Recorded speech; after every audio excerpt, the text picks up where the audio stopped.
I've been waiting for you, Review and Brew.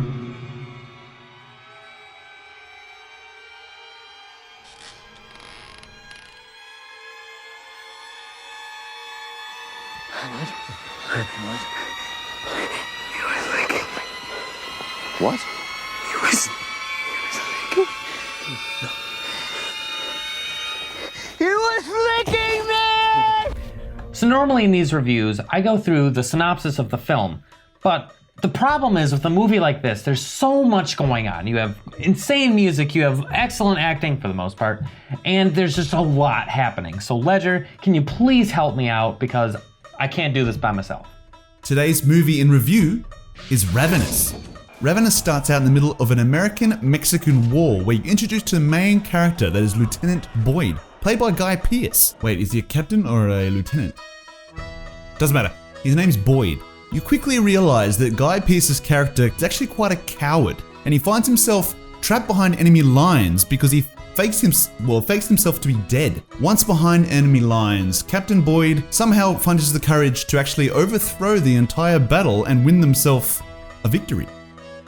Now, once Boyd is back with all his US Army friends, they realize that he was actually a coward in the first place, and they decide to reward him for his bravery and send him to a faraway place on a holiday called Fort Spencer. Once Boyd arrives at Fort Spencer, you're introduced to the rest of the characters that'll play out through the rest of the film. There's a really great scene at the dinner table when you actually see how messed up and crazy this whole group is together in one place. We have a great sense of camaraderie here at Fort Spencer. They're interrupted by a man outside their window. Everyone runs outside to see who it is, and they find a man laying nearly dead on the ground. They bring him inside, they warm him up, and who would it be? Well, his name is Colquhoun.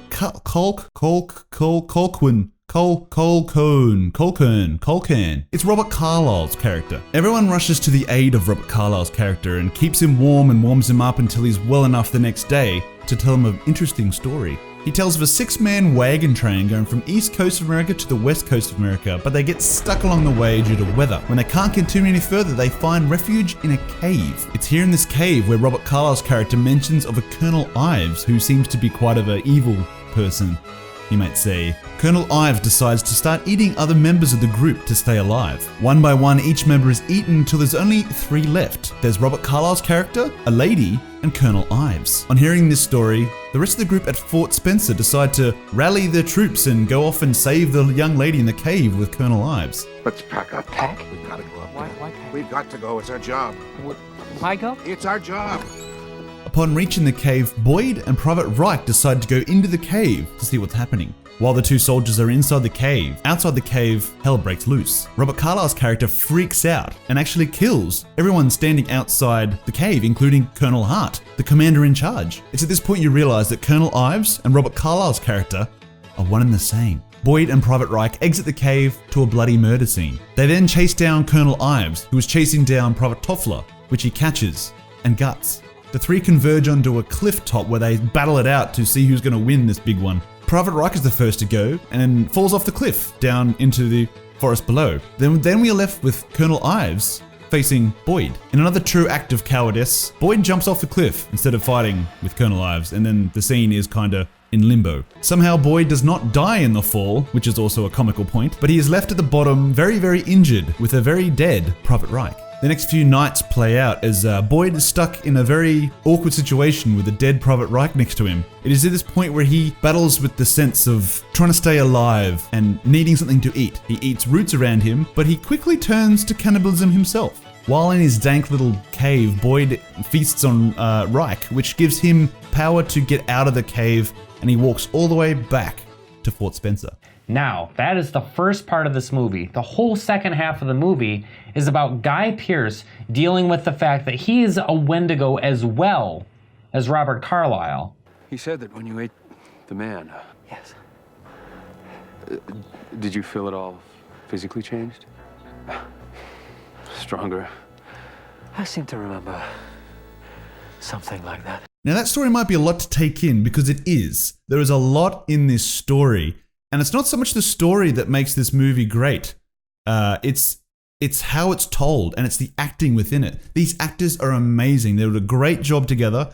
They each introduce different segments into this complicated story, and somehow it draws you right in from the start. With a number of quality actors really doing their roles very well, it's easy to see why an audience would eat this film right up. Except for Guy Pearce. He just kind of deadpan the whole thing. My problem with his acting is that he acts the same in every situation, whether he's a coward, whether he's not, whether he's hurt, whether he's sad, Whether he's dying. The whole time he's just kind of like looking around like, am I on the right set?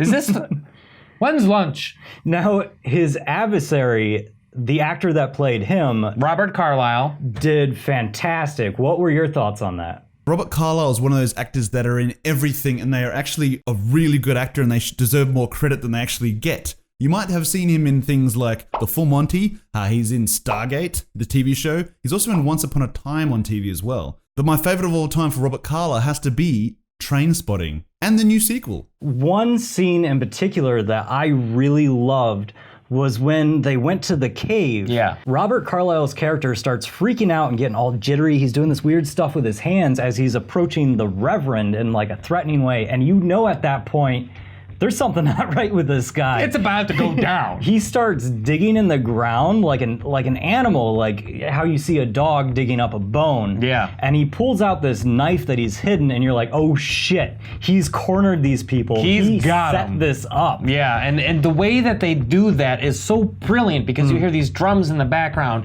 and he's just kind of dancing around and you're like, something's wrong here. I don't know what it is, but something's not right. This movie kind of reminds me of if like Shaun of the Dead and Kill Bill had a baby and it was a movie, it would be called Ravenous. So we actually just watched Shaun of the Dead earlier this month, and yeah, I agree. I would agree 100,000%. Shaun of the Dead is definitely more of an obvious comedy, but there are a lot of elements that they use in both of these movies, the music especially. There are two composers for the film itself. One is Michael Nyman, and the other is Damon Albarn.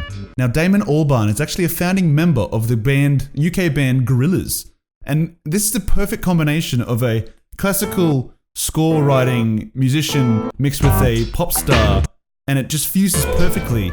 The scene where Boyd and Private Reich are chasing after Private Toffler and Robert Carlyle's character, and they end at the cliff. When they're running through the forest, there is the music playing in the background is so bizarre. It's a mix of creepy, it's a mix of funny, and it's kind of almost comical the whole way through. A guy is about to be murdered by a guy brandishing a knife, and they put on like this banjo, like, yee-haw, let's go out and have fun, let's blast some shotguns, eat some chicken or something, man, let's go, woo! And you're like, huh, that is not what I would have pictured for the music. But somehow it fits so well in this movie. Yeah, and it almost puts you in the perspective of the cannibal.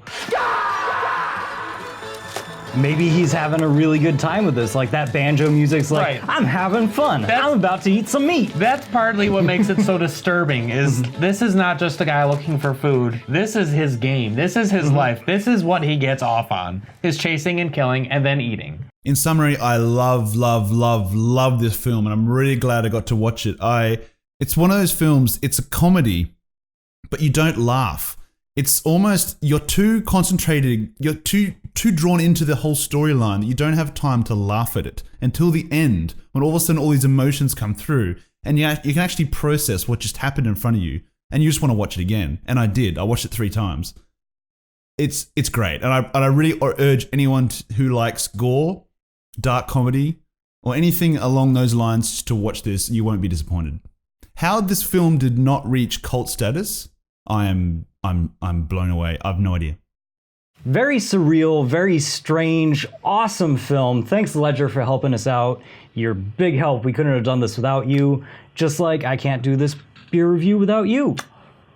I'm so touched. We have Wendigo Winter Ale, very fitting name, and this is brewed by Three Heads Brewing. Jaws. Charles. Jaws. Charles.